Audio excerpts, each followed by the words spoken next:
चाहिँ फुत्त ब्यारिङ आउँछ यार।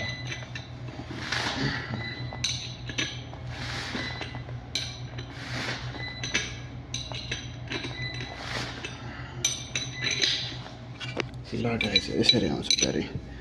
सर्र घुमाएपछि होइन, सर्र घुमाएपछि होइन, सर्र घुमाएपछि यो चाहिँ हाम्रो ठुलो मोटरको ब्यारिङ फेर्दै।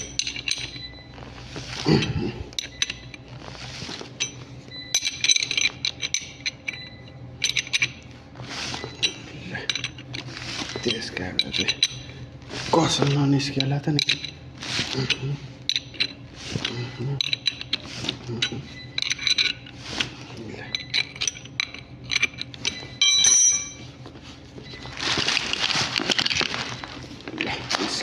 के लगाएर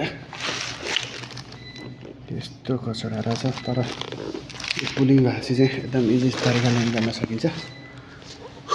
गाइज यहाँ अब दुईवटा नयाँ ब्यारिङ छ, चेन्ज गर्नुपर्छ।